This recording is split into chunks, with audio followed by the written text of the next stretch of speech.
The councilors take their seats, please.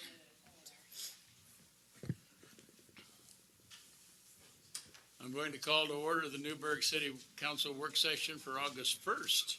Welcome to the month of August. August 1st, 2016. May I have a roll call, please? Mr. Mayor, all present, duly noted. Thank you very much. Consent calendar. Anything on the consent calendar? I have a question on the consent calendar, and I'm going to be asking both Councilor Essen and Councilor Bacon. Were you not here for the Newberg regular session on July 5th, 2016? I was here. I have Denise down, but not Scott. I don't see her in the notes here, and that's why I was. I have both Scott and Denise for the 7 o'clock. A work session was held. This is the work session at 6, and you're not noting Essen or Bacon. I will make that change. Thank you.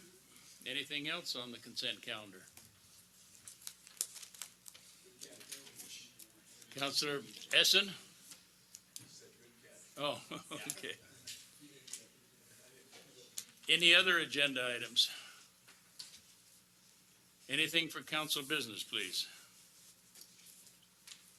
I have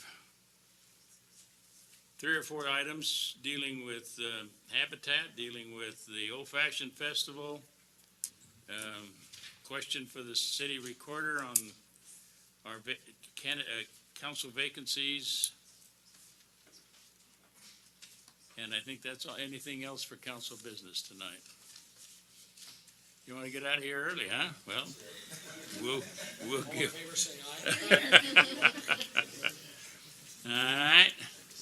With that, then we will go to the presentation that I think you have ready for us, Matt. Ready for next year. See, this is next year, so we can go home. Oh, it is. Okay. August 1st, 2017. This is really a forward-looking project, isn't it? Well, Thank you,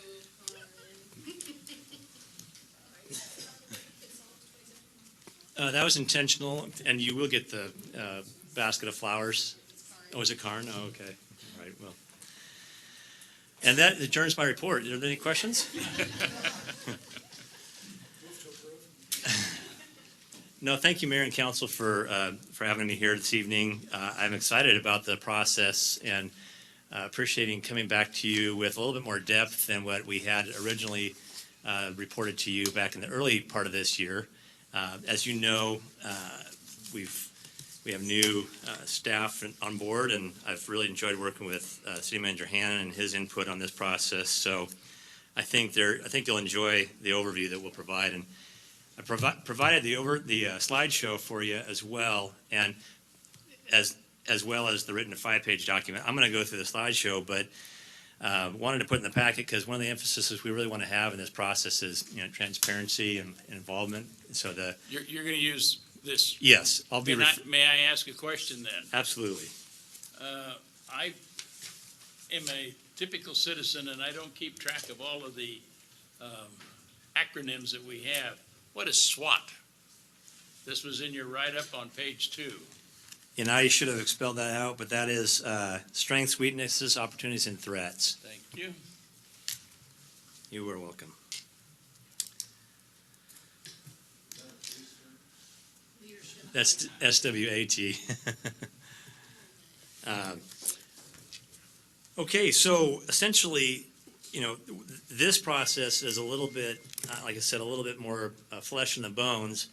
And from here, what we're going to do is hit the ground running. What's the T? Threats? So the purpose of the long range, I'm going to use the term long range financial plan. However, as you see that the council strategically prioritized that we do a 5-year financial plan. You can do 10-year, 15, 20 years, but we'll be focusing on 5, but I'll use the term long-range financial plan interchangeably with that. So here I've stated the exact priority that as it was presented and approved by council. Within 18 and 24 months, develop a 5-year financial plan to guide the long-term fiscal health of the city. And we believe that we're going to be able to come back to you within 12 to 13 months. So we're trying to accelerate this so that we can hit the budget preparation process for 17-18. So second aspect of that is to, within 1 year, address the fiscal policies that the city uses, and there's debt preservation of contingencies and reserves, and the fee structures. And so those are going to be used to help shape the plan. The city has financial policies in place, and I've been able to find those in old budget documents, but we're going to review those and update those according to best practices and industry standards. So second bullet point there was just that I've been tasked by Joe to go ahead and lead the process. So there's essentially three steps to this process. I've been doing some reading on this, and GFOA, another acronym, the Government Finance Officers Association, has best practices on this whole process. And there's dedicated staff in larger cities that do this day in and day out. But I've tried to take that whole process and put it into a more simple process using more conventional, traditional language. And the first step is a long-range financial planning committee. And what we're proposing is that be an ad hoc committee, and that there be, the purpose would be to help review the draft financial policies as well as the plan. The slide here indicates just the policies, but that'll be throughout the whole process. So the membership, as Joe and I have discussed, would be 7 members, and you can see that there's myself and Joe as staff. Of course, behind us is the Assistant Finance Director and all the department heads that will be vital in the input process. And then Mayor Andrews, a city councilor. We're looking for somebody from the banking/financial industry who will be valuable, looking at, they look at financial plans day in and day out for businesses that they want to loan to or whatever. We're looking to grab a business owner and then a community member at large. And that's a proposed list. As we go through this recruitment process, we may find that we'll have a couple other opportunities of people to have some input. So we'll come back to you in September and give you an update on what the recruitment process has been and who's on that committee. We anticipate them meeting twice a month between September and November of 2016. And we'll have a final meeting, not on Thanksgiving. I think folks will be otherwise occupied, but on December 1st. And we're planning on having a 5:30 to 7 City Hall Permanent Conference Center room. That's on the first floor. And like I said, all meetings will be available to the public, and we'll be bringing regular updates back to the council so you know what the process is producing. So the next list here is just the financial policies that the city has had in the past and that we feel like need to be refreshed, and we'll have some input on some impact on the financial plan. Started with probably the most important one, which is the fund balance, contingency, and reserve policy. That's during the budget process. That's always discussed. People want to know a good rule of thumb as to where our reserves are at. How are they trending? Of course, you need to dig into the revenue policy, debt policy, operating budget, capital improvement, and the purchasing policy. And those are all ones that I'm excited to dig into because what I'm intending to do is not only benefit the financial plan from these updates, but going forward, those policies will be clear to staff, to council, and to the public as well, so that when we build our budgets and then make daily decisions, we'll know, okay, this is a reference tool as to how we make our daily decisions. Of course, not everything's black and white, but it gives us a framework, and I think that's going to be a good benefit. So Step two is really the analysis phase, and that's where we start getting into our number crunching and producing the model. But rather than just getting into crunching numbers, we really wanted to take a step and address the issues that we think are looming that we want to hopefully see some answers to out of the long-range financial plan. I've listed some here, and I certainly would welcome your input as elected officials to this list. And that can come either tonight through your discussion or on an ongoing basis through the council liaison. So we've addressed, some issues that we all know about, hear about through the budget process and through, the general news. Operating costs for personnel, retirement, health benefits. As you know, there's a pavement management committee working right now to address transportation infrastructure funding. We've got dispatch, operating, and capital funding requirements. And then we're looking forward to, within 2 years, looking at the TVF&R decision to either consolidate or return back to the city. So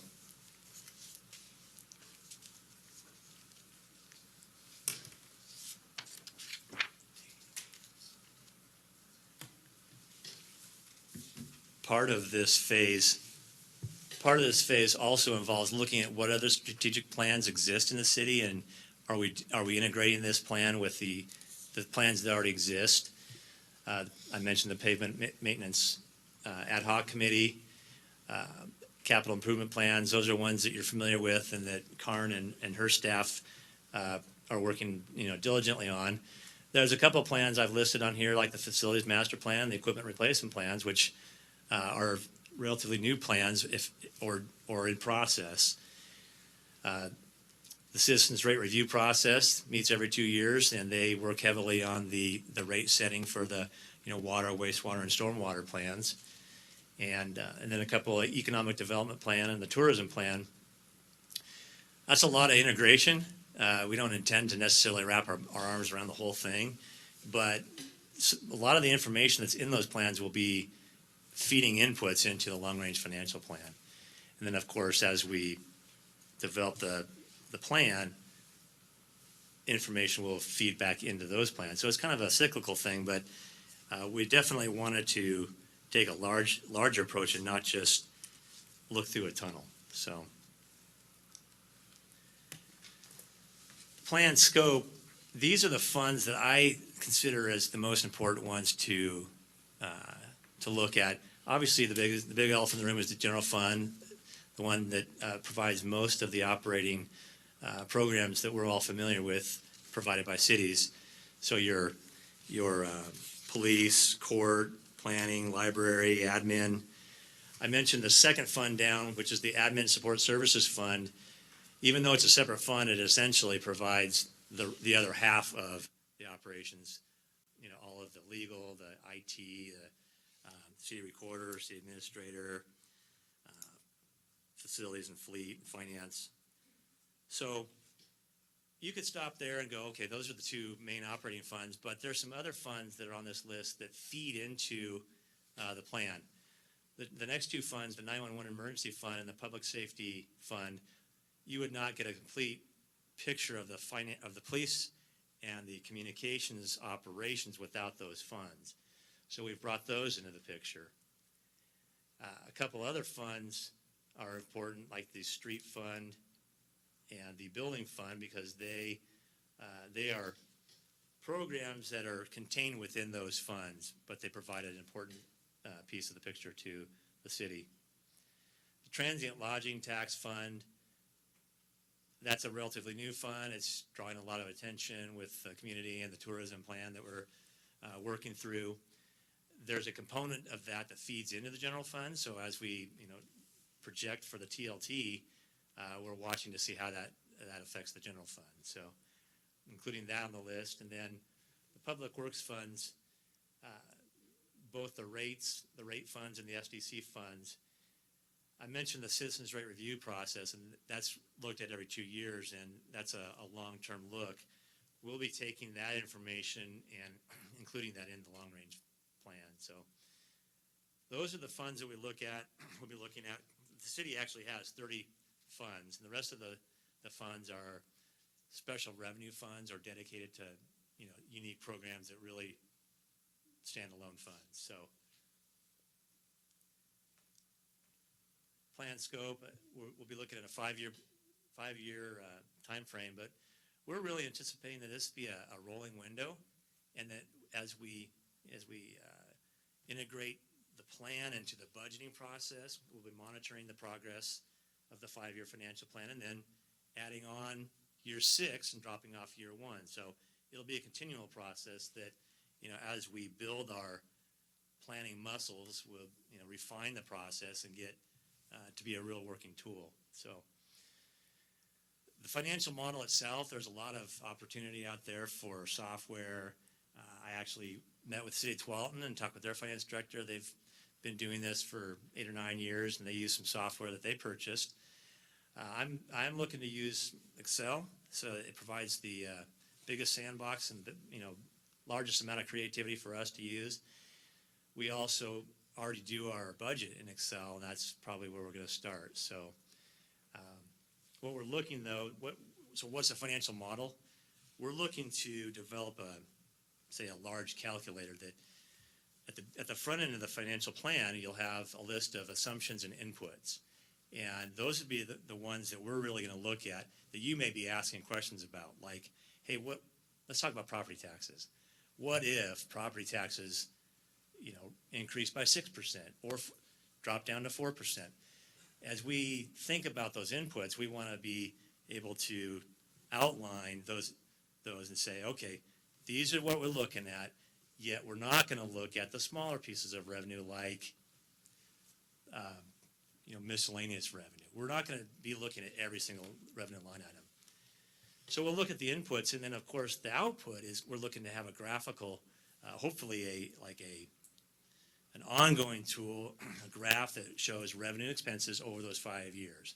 Hopefully, as we proceed forward, we'll become accustomed to asking, well, as we make these decisions, as we're presented with opportunities and threats, how does that affect the revenue and expenditures? How does that affect the fund balance? Various things like that. So that's going to be the output, and we anticipate that being graphical. So I mentioned some of the key drivers. This is just a sample of the revenues that we anticipate really driving the operations. Property taxes being, obviously the biggest source of revenue. The rest of these are the ones that we tend to talk about and have variability, of course, driven by economics and legislation.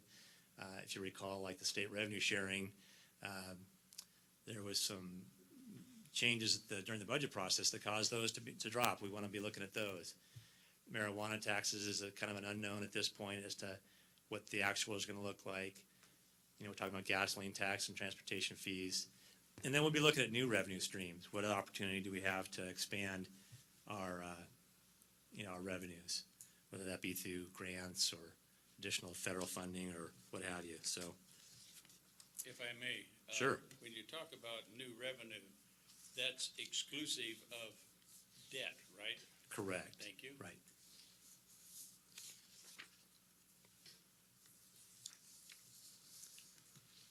So then the expenditure projections, again, we'll be focusing on the big items. The personnel, of course, is, the majority of the expenditures in a lot of the different funds. Aspects of the personnel costs or retirement and health benefits. We'll be looking at, street expenditures, facilities, equipment. I mentioned the TVF and our consolidation. And then, of course, other things that come to mind as we dig into this. This is just a sample list, but one of the considerations that we will make is, okay, we're going to look at the big elephants in the room. We're going to ignore the smaller items. We could microanalyze our expenditures to death. We'll do that more in a one-year budget. We spend a lot of time in that process, but this is going to look at the larger items. So, When you speak of TVF and our consolidation, you're meaning what? well, looking at what the cost in 2 years, we'll be making a decision as to whether or not we're going to consolidate into their district or return them back. And so we'll be looking at things like, what's the cost? What is the impact on the property tax levy? Thank you. So that's the number crunching phase. That's where we get all excited in finance and love to kind of just bury in and do our work. But of course, as I mentioned, the committee will have a big part of that as far as input. So step 3 is the approval phase, and that's when we come back to you. We're anticipating the first council meeting in January, and we'll actually show you the draft financial plan, the financial policies. Of course, no plan is going to be complete without coming up with some recommendations and some strategies on how to deal with those. And then we'll actually take a moment to say, okay, what did we learn through this process? What worked, what didn't? What do we want to build in for the future? The second meeting will be an adoption. We're looking to have you adopt the plan, policies, and the strategies. Hopefully we'll hear a well done, good and faithful servant. Of course, at the tail end of that comment, you know that you've been faithful with a few things. I'll put you in charge of many things, so that's just the beginning of the work. That'll feed right into the budget cycle. The execution phase. So like I said, by the end of January, the departments will begin looking at, okay, what's gonna be on tap for 17-18's budget. Joe, as the budget officer, will be able to help prioritize the needs at that point, give direction as to how the departments should form their budget, and then we'll begin executing and monitoring that process. So again, the emphasis is that this will be a tool we use throughout the year. It's not just to do it annually and then put it on the shelf. You know, one of the things that Joe and I have really been discussing is, okay, you know, this is going to be a tool for mid-year decisions, and hopefully will be a new language for council to begin asking the long-range questions. So the next 3 slides are an example of the schedule. August will be, in addition to taking some time off, I'll be working on the draft financial policies, looking at the best practices, and then we'll meet in September with the ad hoc committee and present those, get their feel on what kinds of things they do in their industry, and continue to meet throughout September, October, and November. And you can see there's a few reports back to the council. We're planning on reporting back to you on the first council meeting in October, and then the second meeting in November.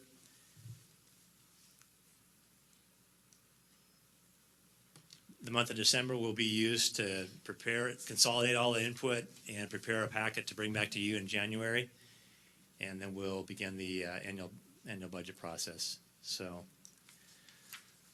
again, and just to wrap up, it's a priority that we've heard from you. And not only is it a priority from the council, but it's a good, best practice that we want to follow. And we look forward to really getting some traction out of it.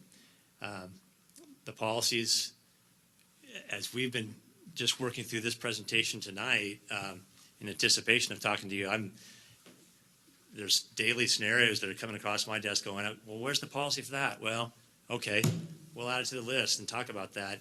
And I'm really looking forward to going through that process. And then, of course, the financial model, we talked about that. And then the planning process begins today, and then we'll run through the next 5 months, well ahead of the 18 to 24 months. Hopefully we'll come back to you with a great product and an ongoing process. So that is my presentation of the long-range financial plan, and would love to receive it. Take a moment to digest this, and then questions or comments. Councilor Woodruff? Thank you. Councilor Johnson? Thank you, Matt. This is really exciting to look through. One of the very first things you said actually was we had discussed and put in our priority the 5-year plan, and then you said, 10, 15. And I was just wondering if there is sort of a best practice or a common time period? Do other cities, does it really vary how long the process is? Or do most people do 5 years or 20 years? Or I'm just curious, kind of, is that, in your professional opinion, do you think 5 years is good, or should we maybe change that through the plan if it would be better to have it a longer range? I think Plan? 5 years is the best place to start. What I've read, what I've been reading, and I think what I've seen in other cities is 5 years is traditional. I think the more expertise you have and the longer you plan, you begin to understand the longer term horizon. So cities like, I've been reading about cities in California that are actually now doing 20 years. Of course, you're looking at a lot of unknowns at that point. So I think 5 years is a great place to start. We begin to roll that forward and continue that, and then we can build on that and go 7, 10, 15, 20 years out. So it really, again, as you extend those projections, the point you want to make to folks, including the public, is this is not a budget. We need to make sure that these are projections based on what we know today and a lot of assumptions. So the danger is, okay, you come back in a year or two from now and somebody remembers in their head, hey, 2 years ago you said this, and what happened? We don't want to get into a whole lot of process of reconciliation on changes to that. But again, I think 5 years is a good place to start. So thank you. Patrick? As someone who came up through the budget committee, woohoo! This is really cool. I'm really super excited for this. One of the questions I had, though, that kind of leaped off the page at me was there any discussion about having the budget committee involved in this process? A lot of the people you mentioned as making up the committee we have on the budget committee, and I think last year met 3 times, so I think there's some capacity there. I was just curious what the thought process was about keeping it away from the budget committee and creating a new group. Yeah, I don't think it was necessarily designed to keep it away from them. I think part of it is to really tap in to, the budget committee comes with anybody that basically applies. What we're looking for is actually tapping some strategic people that, like, maybe going to a banker, for example, and actually getting some industry expertise that would actually help in this specific purpose. So I don't think it was necessarily designed to exclude the budget committee. It was just looking for a workable committee, not necessarily the full budget committee, but really designed to kind of tap some people that we think are industry experts. Okay. And the only thing I would ask, and I hope the council would go along with me, is I've heard during budget committee meetings people bring this very topic up, and so I'd really appreciate it if there are people that you think would qualify for this. Maybe reach out to them Sure. who are on the budget committee, because I know there's some interest there. So Right.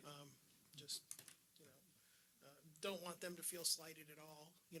What I'm saying? 'Cause Yeah. they do a lot of really hard work for us. So Good, yeah. And go ahead. as a result of your question, I think we will definitely be integrating the results of the long-range financial plan in the orientation process for the budget committee. I can see that maybe taking a little bit more time, but maybe actually adding a lot of context for the one year budget. So maybe answering some of the larger questions that folks might have, from the get-go.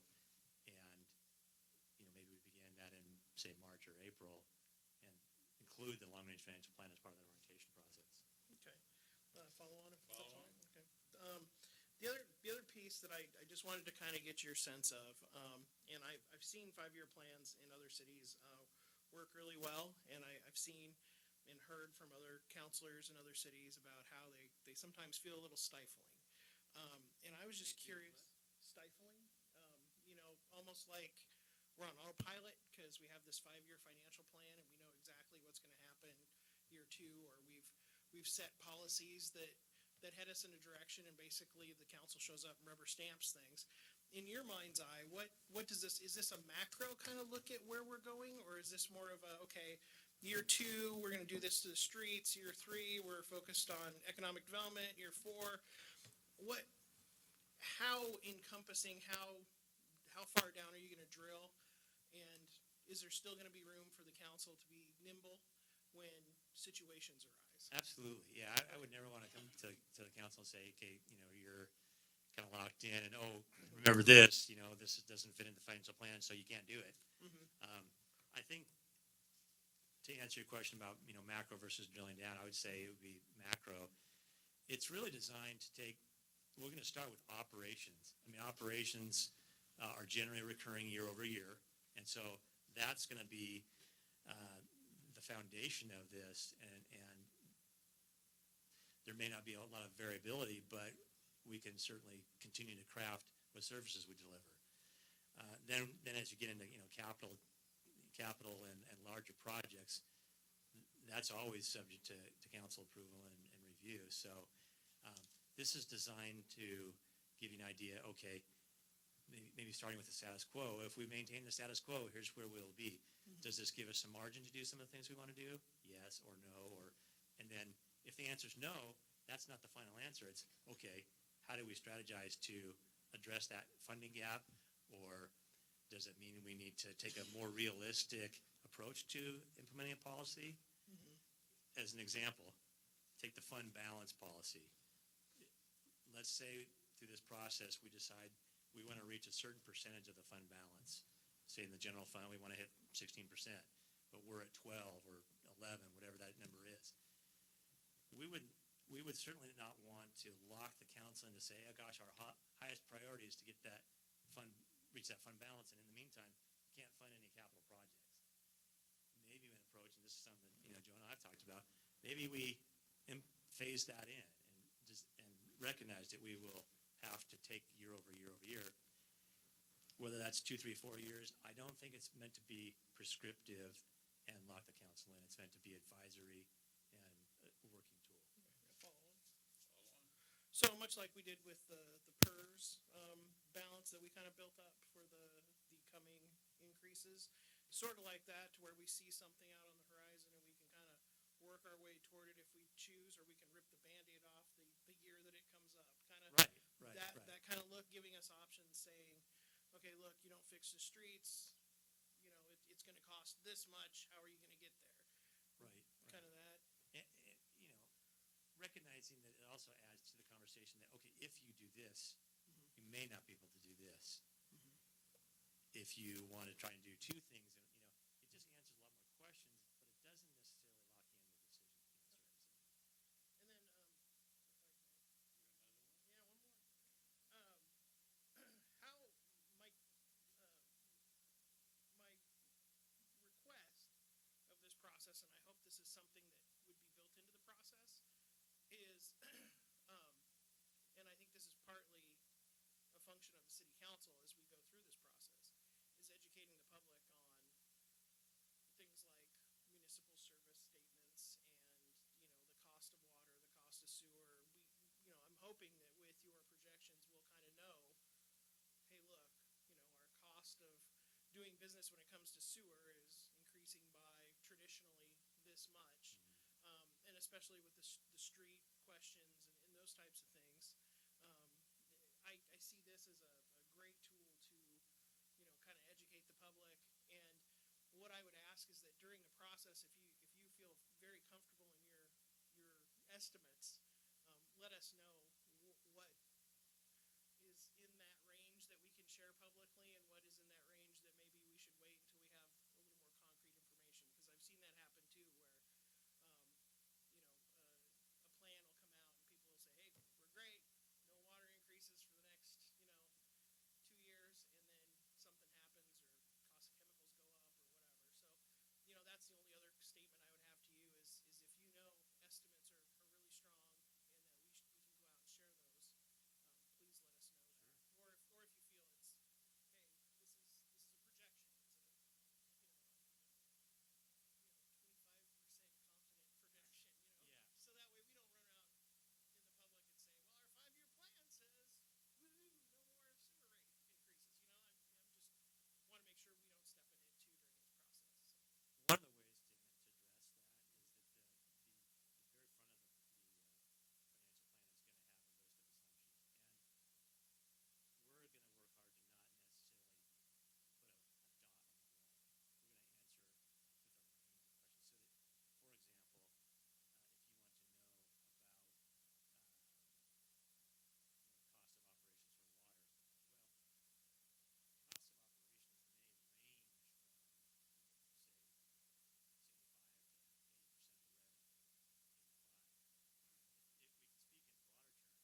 Damascus, prior to coming here in Newberg, the budget chair actually had a vision to form a finance committee.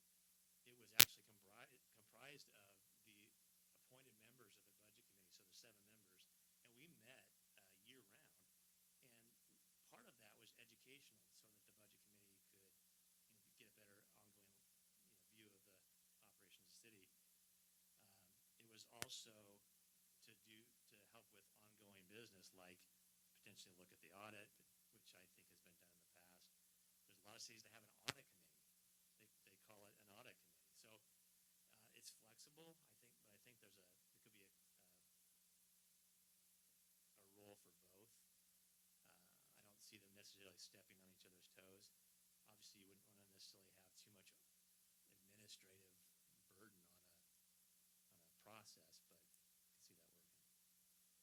Councilor McKinney? I can remember when Denise, Bob, and I referred to decisions or policies that a previous finance committee might have made years past or whatever. We discovered that there was a policy, so in order to try and make things jive with the way that they are, my feelings at this particular point in time is that a finance committee would rob you of the flexibility that you're asking for in your plan here.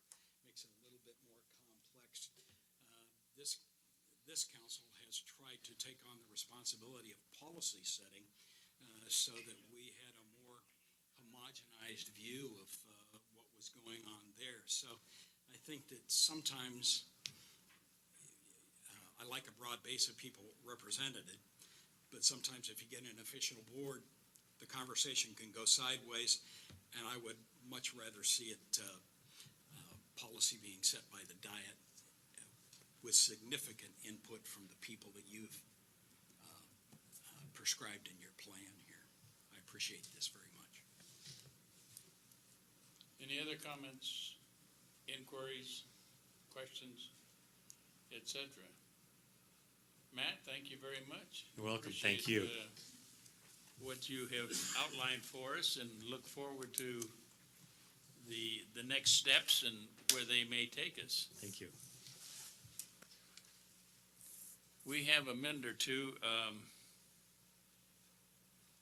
while we're here, and I wanted to indicate, I was going to hopefully, bring to you a short report on the Oregon Mayors Association conference last week at Salishan, Glendenning Beach. But with the activities of our Old Fashioned Festival and our visitors from Poysdorf, I didn't get those notes formulated, so I'm setting that over hopefully to the next meeting. We have coming up on the 27th of August, Habitat for Humanity is having an elected officials building day, and that's Saturday, August 27th. I'm inviting all of you that are willing to participate on that day to come out to the home on 929 South Blaine and help us, all those of us that are indicated we're going to be there, to help work on this building. So far, we have that have indicated their willingness to participate on this elected officials bill day are myself, Councilor Bacon, State Representative Bill Post, and we have a candidate for U.S. Senate, Mr. Mark Callahan, and we have a candidate for State Representative, House District Number 24, Mr. Ron Noble, have indicated that they are going to participate in an elected, although they are hoping to be elected, an elected officials bill. So I would encourage you, don't let me know, let Habitat know that you would be willing, and that's from 9 to 4 on Saturday, August 24. And it can be some work, but it can be a lot of fun and get acquainted with new people, etc. So I would encourage, if you are available, that you would be, and if you can only make it from 9 to 12, okay. If you can make it from 1 to 4, that's okay. The hours that we're trying to have people are from 9 to 4. So I would encourage you, if you can, to do that. I've always had fun doing it. Sometimes I even learn something. And sometimes I spill paint all over myself. But we've done that. And we've had a good turnout in past years of council representatives for this. So please give it some serious consideration on that. August 27. That's a Saturday. 9 a.m. to 4 p.m. And for those that have some concerns, and I share those, lunch will be provided, so you will be fed. Oh, yes, yes. You've been there, haven't you? Are you going to be there this time? Oh, come on, Mike. Anyway, I did want to bring that to your attention. Is there anything else to come before us? I think we'll adjourn. Can I ask one question? One? Yeah, Say just one please. question, please. All right. Has anybody signed up? Counselor Bacon. Thank you, sir. Has anyone signed up to do the poverty simulation? No. Thank you. You That's signed up as August volunteer? 13. Yeah, because you've already done it. I've done it. Yes. It is life-changing. If you are available, please attempt to. But I'm also thinking of maybe bringing it back again for the general public in October. And I have, Do October. yeah, I have somebody coming to actually explain to the general public the actual brain changes that poverty does to people. So when we go out to do great things for the people we want to help, understanding their needs are maybe different than what we visualize. But the poverty simulation is a great way to open the door to What's those. the date again? The 13th This month? of August, yes. 9 to noon 9 to noon, at Dayton High School. yes. Daytona? Yes. Dayton, not Dayton, but Dayton. Dayton. Thank you. I'm done now. Okay, all right. Anybody else? Quick and dirty, yes?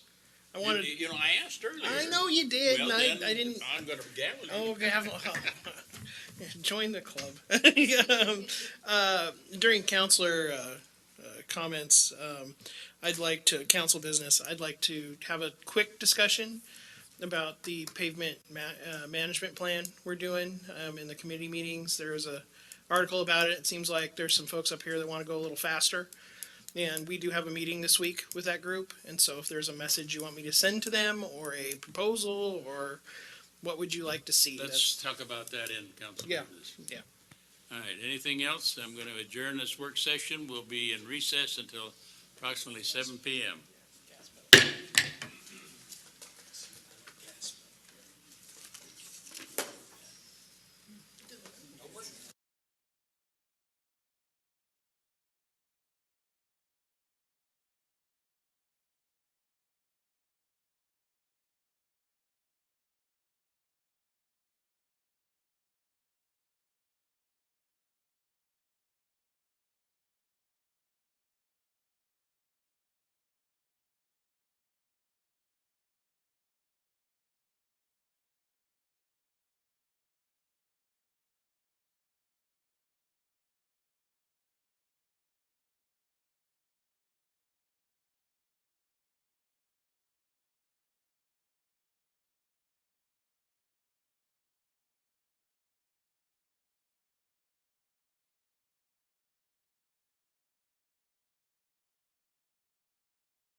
councilors would take their seats, please.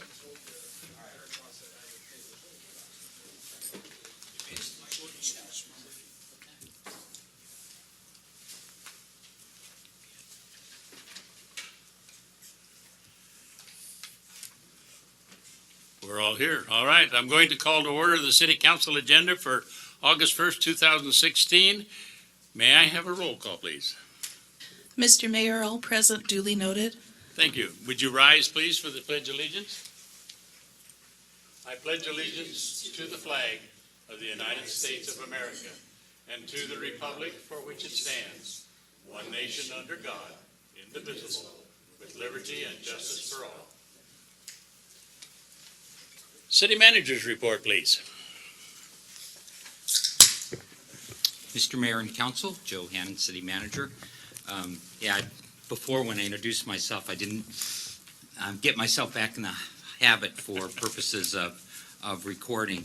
The first thing is, I put that on here, it's not for actions. This will go out every 2 weeks. Doug helped me when he was looking at this and saw a couple typographical errors, which I'm going to correct before it goes out to all the public tonight. And what all the public means is, and that's why I didn't go out today, because I was getting some of the emails, all city employees, obviously the council, the board of directors for the chamber, board of directors for downtown coalition. I asked Kiwanis when I was there, so several of the Kiwanians want to put it on. I've asked if Rotary would do it, and then there was a suggestion to put on the website. So this is every 2 weeks, and if you look at this, the focus or the purpose of this is probably threefold.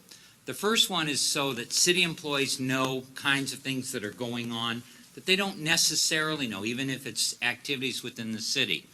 The second one is, particularly on economic development, what building stats and those that we know of initiatives that are going on in town that encourages and brings enthusiasm to town. So this will go much wider than the city as people ask us to add them. So people like Graymore or the potential developments of West Rock, that they see this and say, hey, this is a good place to go to work.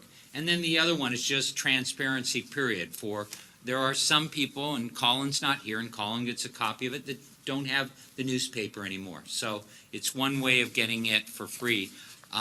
I'll try to no more than like what this is, 5 pages each time. So that's the purpose of that.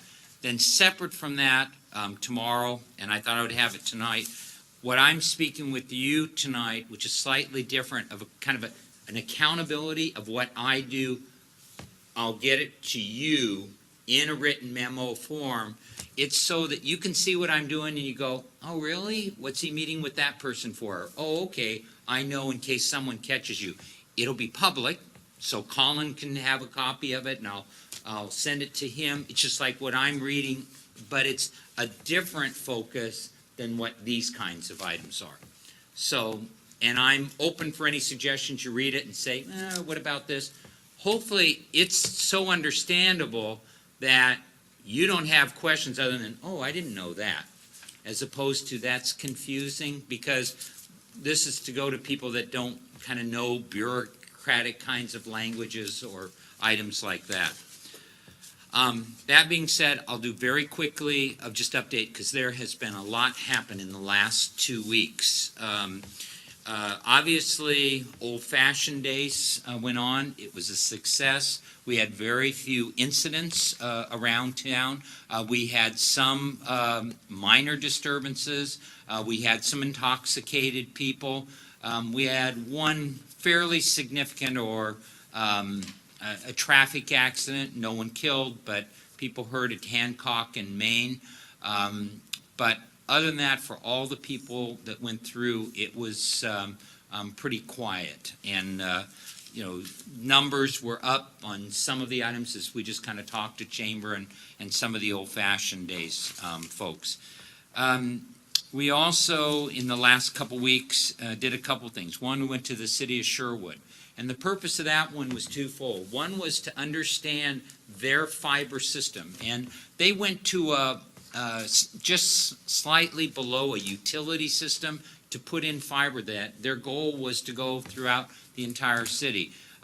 This is several years old now. They have put fiber in the line. They have a fiber network that goes into Portland to the, I think it's referred to the Pittick Center, and then there's providers on there of internet.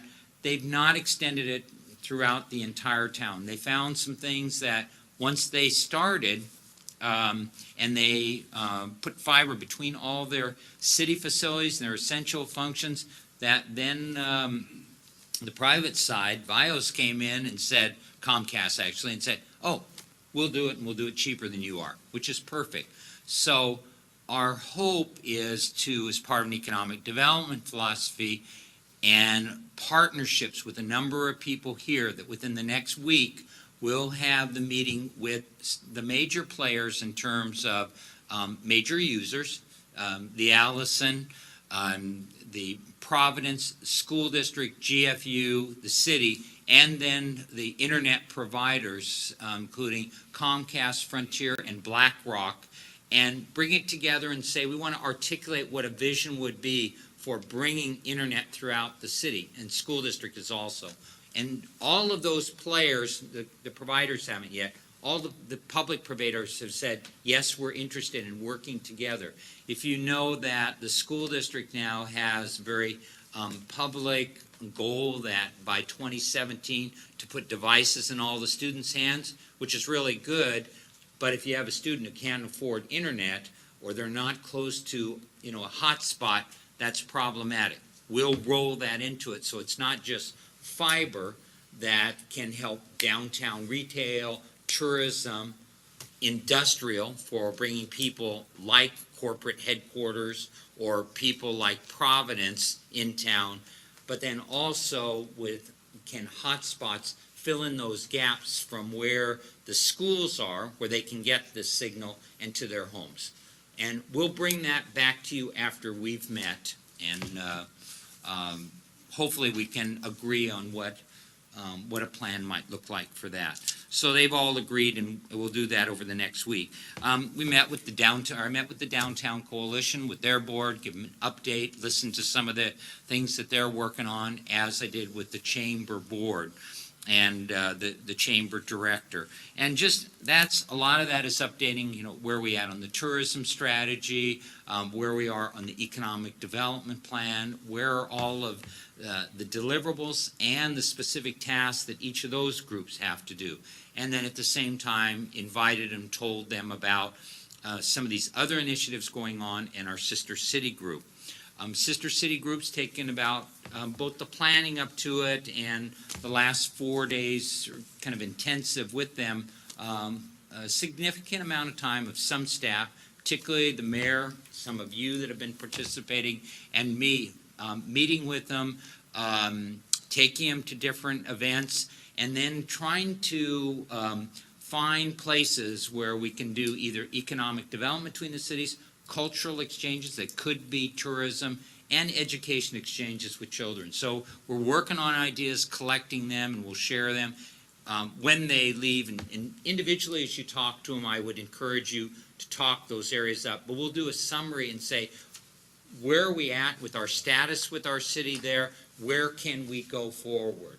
And then we'll go back and forth and say, what's next step in between the times, so it's not just every 2 years that we say hello and that's it. So they've given us some ideas about how we can do those exchanges and how we might improve our experience also with our Japanese sister city. And the mayor, probably in his part, will tell us about another visit tomorrow of our Japanese sister city, some of the students.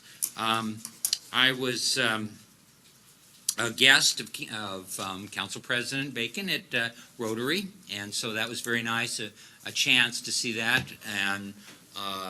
and also, and if you didn't know, that Rotary President this year, Leah is doing that side. So I'm getting to each of the service clubs in addition to Kiwanis that the mayor and I participate in. So get around, introduce ourselves, and try to make connections with things happening with the city.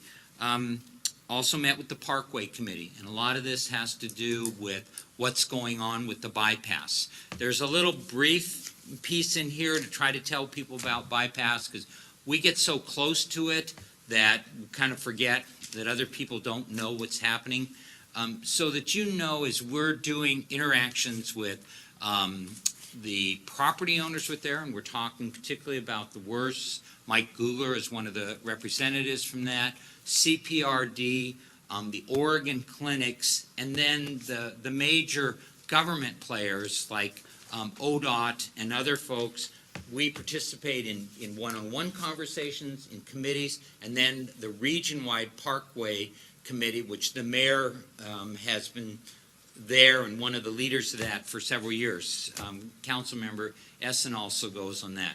Our primary voice, and this is by design, is Doug meeting with all those people. So we've been able to keep a consistent voice going around and working in the trenches, where the mayor and I are there, kind of help, support, and make sure that our message is clear.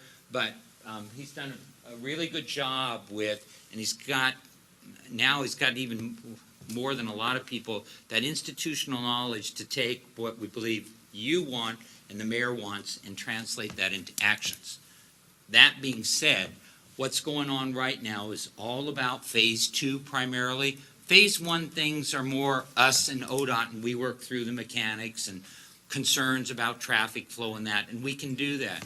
But phase 2 is about right-of-way, and it's about taking this design of phase 2 right now and saying, okay, ODOT, you have your design engineers and you have a trace, and we did a very critical environmental impact report on that earlier, that we got approval that helps us to move forward. Well, some things now have changed slightly, or ideas, because developments that didn't know where the right-of-way was for sure, and there's more certainty now because now there's authority to purchase right-of-way. They get to be very real proposals, which then has led to some ideas of expanding or changing the direction, and when that occurs, there can be impacts. The biggest one that's been worked through right now is with the Park District and the golf course. And the golf course has very unique status as basically a park for planning purposes. So it's very difficult to make changes that impact them negatively and still stay within the approval of the environmental review process, because we'd like to not open that. As a result of that, there have been some very intensive meetings with engineers, with the private developers, particularly with the Oregon Clinic, who would like to come here. So that's about a 16 or 18,000 square foot, 16,000 square foot facility and up to 100 employees. So it's very important to us. It's medical related, and there were areas, or there was a parcel that we were hoping that they would go in, and over the last couple of months saying, well, we don't know if we could go there, and should we go someplace else if we can't go there? So it's been negotiating between that with the mayor, with CPRD, Doug, and all the folks, and saying, let's do what we can, but not change the trace that might change the EIR. So, EIS. And so that's what we're working on. We think we may have that worked out and still mitigate anything that would happen to the golf course. But we're working through that. Next step comes Oregon Transportation Commission, and that's when the staff has been directed, ODOT staff has said, come back to the Transportation Commission, report what you found, have you worked through some ideas about the right-of-way before Oregon Transportation Commission says, now you are blessed to go on and start purchasing right-of-way. So that's the next thing, and that's in September. So it's moving fairly quickly on that side. Let's see. Attended the greeters, and I do that every Friday. That's just a way of us staying connected. City attorney goes there, community development director. We had finance director. So the idea is us to get out and meet some of the businesses and put faces to request and just communication period. Met with the director of WACA to talk about dispatch options, and that's in anticipation of a upcoming study work session with you regarding the future of dispatch and some ideas there. Likewise, it's also with the police department. We go as a team to these, do some fact finding. Also met with the sheriff last week to talk about dispatch. What are some of the options? What are the costs? Taking when someone says, oh, well, they want this. Well, ask the county and the sheriff of where they are, how do they deal with radios, the dispatch system, and the cost to bring that back to you with some options. Also, while we're at the sheriff, talked about dog control, and I switched it also to animal control, but the sheriff is in the dog control business, and just some questions and issues about can we get better service up here?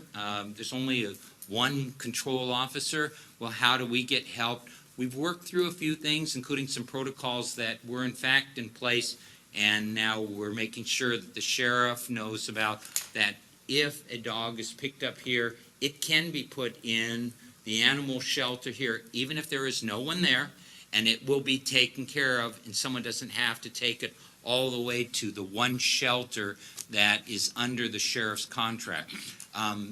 Been meeting with the board director, Krista Eberly, about the shelter, about how we can work and help. We are helping, I think Mary was here before, the police are helping how we can with their access control. Not part of our system, but working with what they have. We have some expertise in using their computers to help with access control, and then also with the animals getting their permit for HVAC to process that through, and that's all with the goal of them getting the facility suitable to meet the requirements of the sheriff's department to become a kennel, so that they can generate some money on their own by taking animals here and boarding them, and then they get a fee from the sheriff's department. Met with the council of government, and this is about every other month. I don't think it's monthly. I think it's every other month gathering of just city managers throughout our COG. So it's 3-county area, but just sharing information, finding out what's going on, asking things about where's the handy decision, where do people think CIS is going with cost and benefits, what looks like some of the initiatives that are going to be going on in the state for the legislative session. So it's just another set of eyes. The mayor, Councilor Bacon, and myself, we went to TVFR, and this is under our agreement with this dating period of us and the district. It's about coordinating on a quarterly basis just the issues. Well, we're into it a month. The transition so far has gone very well. They have been surprised by the call load that's come out of the station. It's very high, but they are at a level of sophistication and reporting, and they've shared that with us, that the response times at both of our station is equal to any of their other stations. They've not had a big issue. They've been surprised. They have integrated the firefighters that were here into their system. A few have been transferred. No one has retired early. There is no issues with personnel. I think they are satisfied with the level of training and experience of the Newberg firefighters. They've gone one extra step and made it an initiative to do recruitment for new volunteers. And so they'll be looking for new volunteers across the entire district. But in response to the mayor's query, said we're not going to raid any surrounding like Dundee volunteers program. So I think they understand the need to respect their efforts at bringing volunteers to serve that area. Almost done. I worked with staff. Again, a lot of this is doing the prep for our sessions coming in with the 5-year budget, reuse that's coming to you shortly. Just kind of being there support and listening, but it's the staff that's putting all those things together. And then also some development requests, particularly on Chehalem Valley, and just looking at how that fits in our future and how can utilities being extended. And then as we have requests with these subdivisions, then they're asking for things, what can we do early, who pays for what utilities, so it's working through those, answering questions and helping them to do future planning. And again, tomorrow, this will be on paper, so you'll have it. And so my goal then is that before your council meeting, so that you can ask questions during these, where you get it with the packet and saying, okay, what were you doing, and if I have questions. I can always, and I really would like to answer any questions beforehand, but then that's an opportunity if you want, publicly say, well, here, we think you should be doing this kind of thing. So if there's like a disagreement or just, oh, you're working on this, and if another council member knows, that can be an opportunity for discussion and or direction from the mayor and council to me as we do it. For last one, I will send around, I understand that council members don't have T-shirts or anything that does identify you with the city of Newberg on it.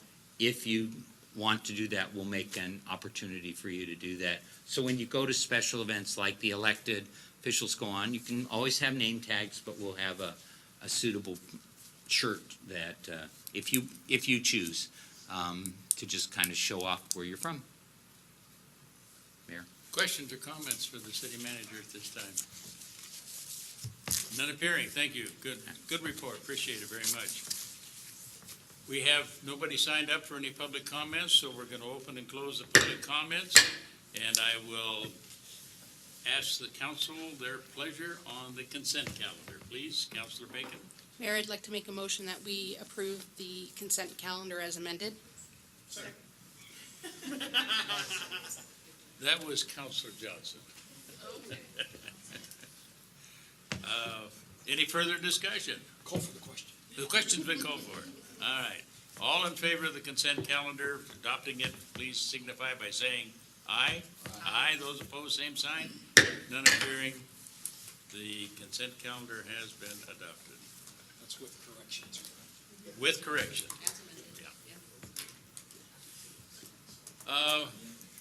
Is there anything further, city manager, on anything else in the way of new business? Nothing, because there was No, ma'am. nothing on here. Council business, a couple of 3 or 4 things that have shown up, and we'll step down through them. I mentioned earlier the status of candidates for a council. We have 3 council seats that will, the term for those seats expire as of December of this year. And I'm looking at the status of how we're filling those seats, or we're anticipating filling those seats. So I'm going to ask the city recorder to start with, and then we'll go to our councilors. Mr. Mayor, I've put up on the screen the website Run for a Council position. And I can't So see getting it a little free advertising here during the council meeting. There are 3 positions that terms will be ending this December. That's for District 1, District 3, and District 5. To date, I've had, can I go ahead and say, Councilor Bacon has picked up paperwork for District 3 to refile for office, and Councilor Corey is picking up paperwork tomorrow for District 5.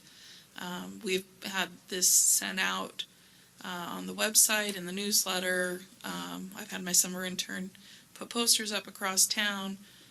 Tomorrow you will see an ad in the graphic. I don't usually go to this phase of buying an actual display ad, but we've got, the clock is ticking, and paperwork has to be final with my office by August 17th. So that's the status of elections as of today. So if I understand correctly, Councilor Corey is going to run to fill his vacancy. Councilor Bacon, you're going to run to fill your vacancy. And Councilor Woodruff, have you found a replacement? Not yet. All right. I would encourage all of you to work on that for District One, for that candidate, if we can find a, Mr. Mayor, if I may, real quick, I'll scroll down here. The engineering department, thank you very much, Karn, for loaning me Keith, has created an interactive map, so you can actually, if people go, well, I don't know what district I'm in, one, it should be on their precinct card. It should be under precinct on your card from the county. But if you don't know where your voter card is, like, I don't know where my voter card is, you can go to the website and bring up this map, and then you can type in your address, and it will locate what district you're in. So that's just a very cool little tool. Okay? very good, thank you. You're welcome. Any questions or comments? Thank you, Councilor Corey. Thank you, Councilor Bacon, for your consideration and your willingness to Okay. continue your tenure.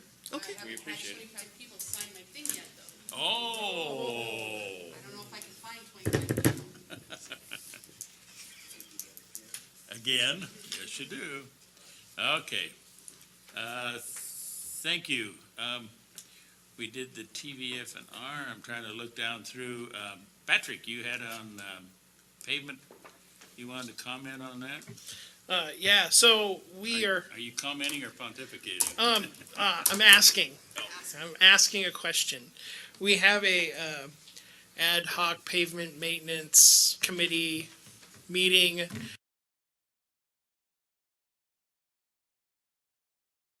And, I read the graphic, and a number of us made comments about how we want it to go faster, the process. And I was just curious if you wanted me to bring anything up during that meeting about going faster, or, request if they would be okay with us going down a certain path or another without waiting for that process to be done. I'm all a gas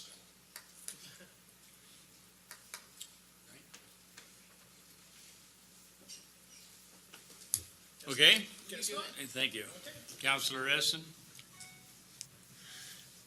So if we wanted to go faster, you're asking, how do we want to go faster? Is that it? Pretty much. Well, that's up to them. That's up to you guys to decide, right? The committee, isn't it? I got the sense from the comments in the paper. Counselor Johnson. Oh, sorry. I'm gonna get hit by that thing. I just know it. It's coming. I got the sense from the comments in the paper that people didn't want to wait for the committee to finish their work by December, January. Is that right, Karn? Sorry, putting you on the spot. Actually, the goal is to be back before the council with an ordinance in November. Okay, it just was gonna feel like December, but yeah, November. Is that fast enough? Can't build roads. Counselor Bacon? Can't build roads anyway after that, so. Okay. What are you gonna do? Cool. Counselor Corey? Yeah, I guess my only comment would be, the faster that's in my mind would be getting something on the ballot for the voters in November if we're going to ask for something. I guess it really hasn't been decided how this is all gonna work, but, we as a council and we as a city staff, have studied. We know the condition of the roads. It's out there for the public to see. We hired, the individuals here to tell us that, we're going to get partial funding for repairs on the roads, but nothing to, basically do new paving that needs to be done throughout the city. And that's where something additional, maybe, I don't know if this, my question was to you, is whether this group that we've hired is going to do town hall meetings or something to get the word out to the citizens on how much money is needed, what we're trying to do, and then get this thing pushed for the November ballot so that folks can vote on it. That's what I would like to see done, but maybe these guys that we hired aren't the ones doing that. And that was my questions floating around in my head. Commissioner. Go ahead. And my understanding is if we tried to put something on the November ballot, even if we did have this firm help us do town halls, I don't think we have enough time to educate the public about what's needed and what we're doing. I think it would go down in a ball of flames, but that's just my opinion. What I would hope is that we come up with the committee comes up with a plan.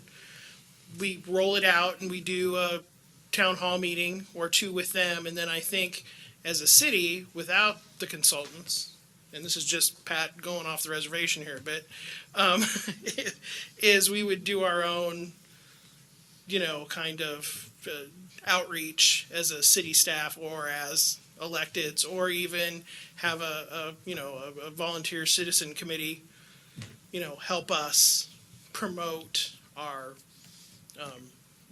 plan for streets. That would be my, Well, I guess follow on for the committee then is, Is this a follow-on? Yeah. Okay. follow on for the committee then would be that I would like to see them look at, as soon as possible, getting the financing figured out and getting town hall meeting, whatever it takes to educate the public on the need and how we're going to get the funding and get it done. I'd like to see a push, that way. It seems like we've been sitting on this, at least since I've been on the council, we've been sitting on it, and it's plodding. Nothing is, we're getting a little bit for repairs of streets, and that's really all we're getting. And that's all we're getting now, it sounds like, the same thing over and over, where we have streets that need to be torn down and repaved, and that's not going to be done with the funds that we're talking about at this point. So, I'll just stop. City Manager, Councilor Esson. I saw your light on. Councilor Esson, Councilor McKinney. The question I have is, does that also apply to gas tax? Because I'm understanding now gas tax is something that we might want to go. So we're looking at, we couldn't get it done on this election. I suppose there's an election involved with gas tax. So we wouldn't make it there either, right? I'm asking. Anybody? Councilor Rux? Councilor, who's going to respond? I see fingers pointing there. Get out of there, Leah. The library director is going to answer. We do know an answer, but Karen, are you going to carry this one, Karen? You going to respond? Thank you. Yes, City Engineer Hoffman. I wanted to actually address a couple of things I heard, if I can, Mayor. One, we are having town hall meetings. The first one is actually scheduled for September is what we're shooting for. And it is too late to get on actually the November ballot at this stage in the game. So the gas tax won't be there, although this committee and this consultant is tasked with the phase one piece of the funding option.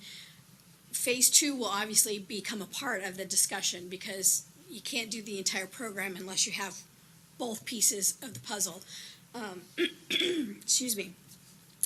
And actually, part of what the committee is going to look at this week is actually the prioritization of those projects. Is how do we spend this money that we get? What do we spend it on? Do we spend it on, digging out and repairing new roads? Do we spend it on more maintenance activities, or is there a mix in that?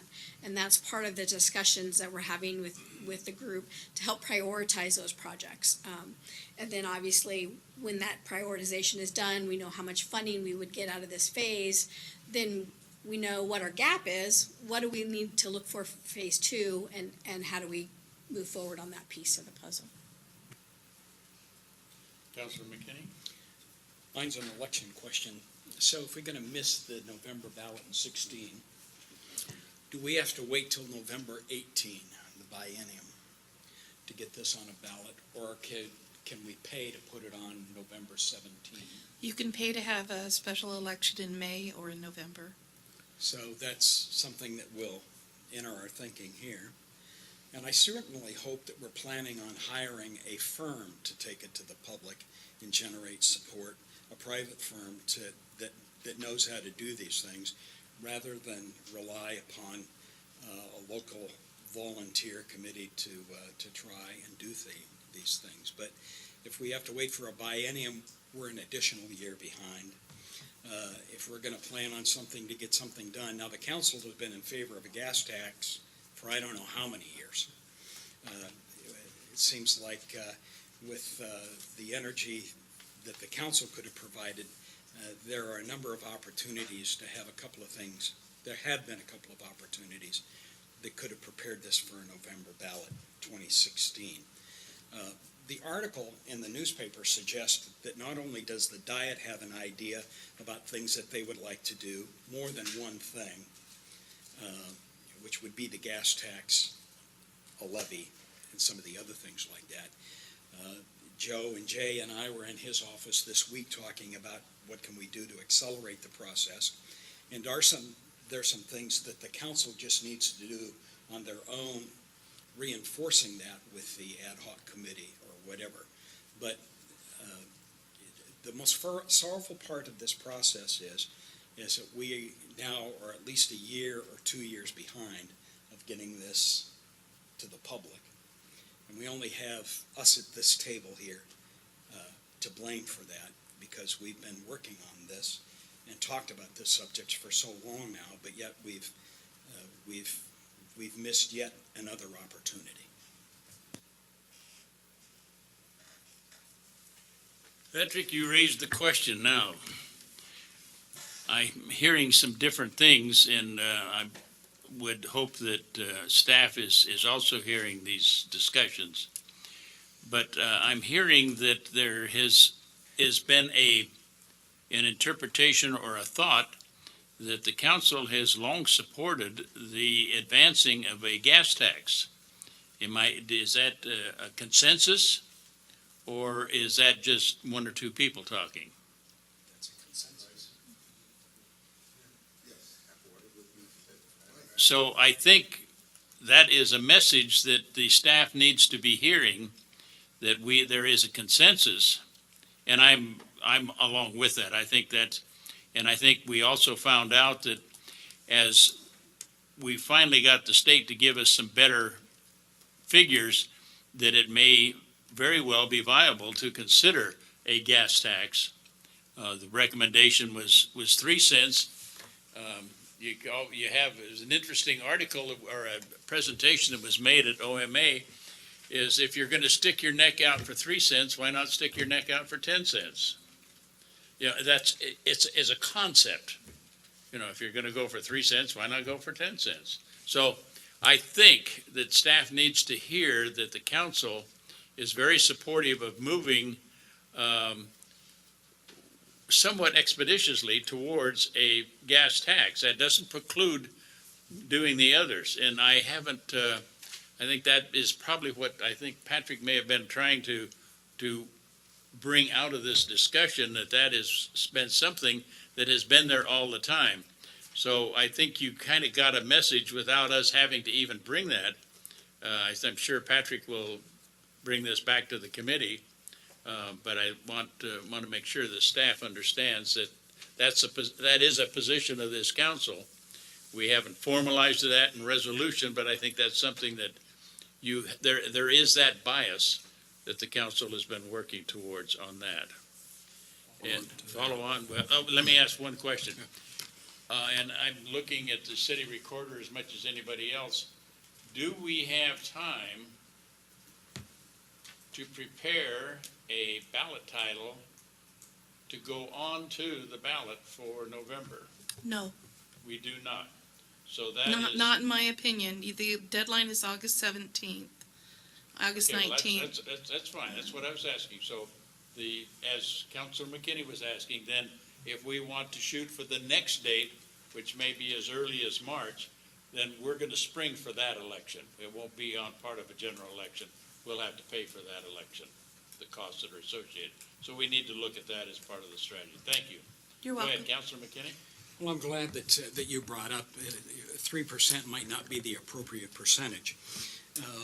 Jay's been asking, sir, for 1.9, 7.5 cents provides that 1.9 million in regards to the information that he got. And Jay deserves a lot of credit for tracking down this party that kept giving, the state party that kept giving the incorrect information about the percentage. 3% generates $80,000-$90,000 now. 3% generated in excess of $600,000. So if the percentage is correct, Jay's able to implement his formulas that he knows that he's seeking at a much better level. But we need to get on track. We're not asking to do one thing. We're asking to do multiple, put several options into place to begin building these pools of money. But we need to take this very, very seriously. We are missing the boat on all of these elections when it comes down to this. And so it just goes to my point is that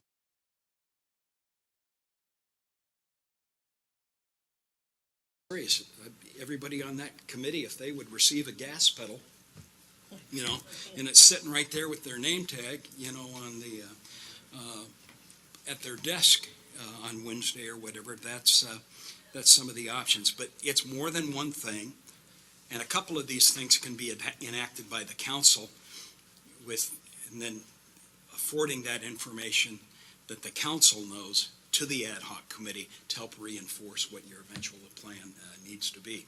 But we need to start doing. Stop talking. Mr. Mayor? Councilor Corey. And I'd like to just make one comment. I guess at this point, our direction maybe to the committee, kind of, or at least I'm thinking, is that we need to seek how we're going to get the 1.9 million.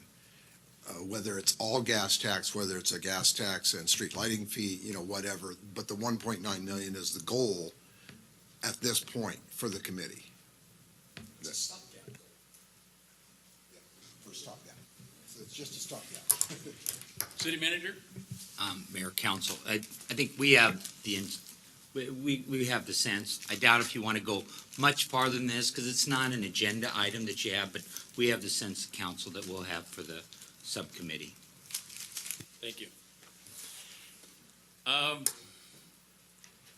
On the Poisdorf visitation, the city manager did a nice job getting started on the updating. It has been an absolute delight to work with these people, but I wanted to share with you, the city manager brought this down. Oh my God, I'm getting old. We have, and it is a custom more in Asia and more in Europe than it is with us, that on these visitations there's really a formal type of gift giving. And this is the gift that we picked out for the city of Poisdorf to go in their city hall. And that's the top of a wine barrel. And we got it with the Rain Dance Vineyard, which happens to be Ken Austin III's, that's their operation. And then we had it engraved from sister city, Newberg, and it's to go to the Poisdorf. And the date of when we did it was the 29th is when we gave it to them. So I wanted you to see what we had. Now, along with this, there was also made contact with the Native Americans at the Confederated Tribes of the Grand Round. And they had a small gift that they also wanted to extend, which was a replica of an ocean-going canoe. It's about yay long, about that right? About yay long.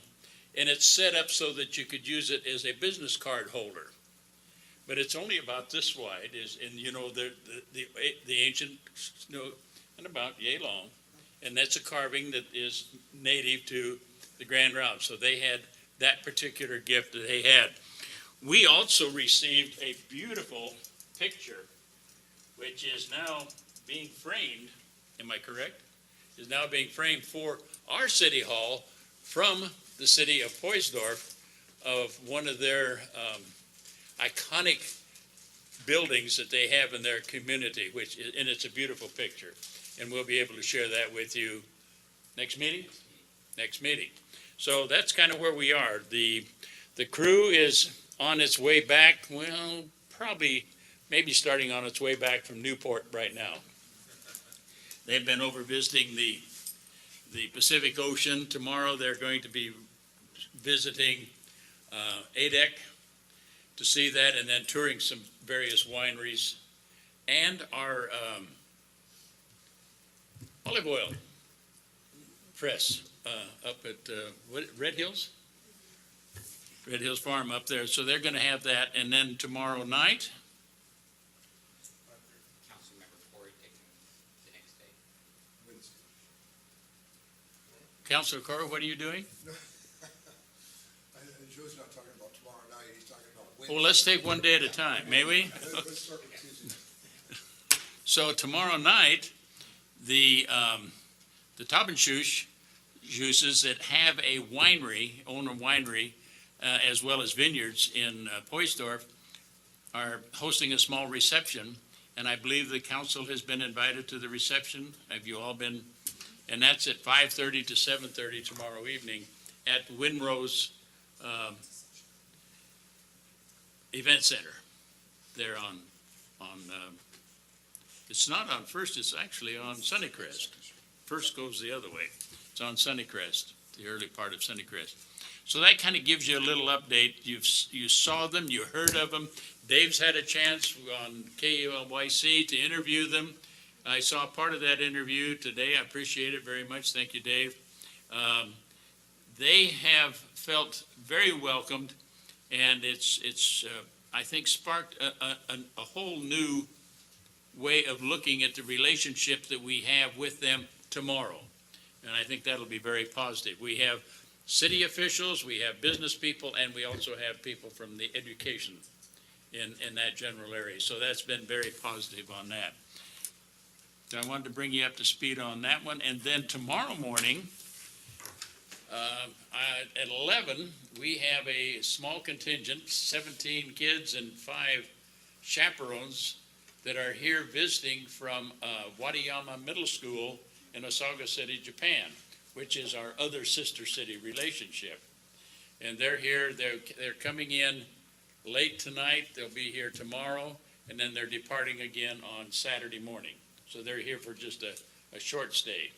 And this is just, at this juncture, and it has been for 20 some odd years, is a cultural exchange at the middle school level. We have had, in the past, at times, we have had elected officials going, but it has not been an ongoing thing year after year. Now, on this one, it's an annual visitation from both. We send kids over in the spring, and they send kids over in late, it was in the fall, now it's late summer because of their schooling. So we'll be greeting them on Thursday morning. So we have those visitors. And with that, I think I've covered everything. Is there anything further to come before us this evening? Motion to adjourn. Wait a minute. Do we have a raffle tonight? How early? Ben moved that we adjourn. Is there anything further? None appearing? We are adjourned. We will see you tomorrow evening.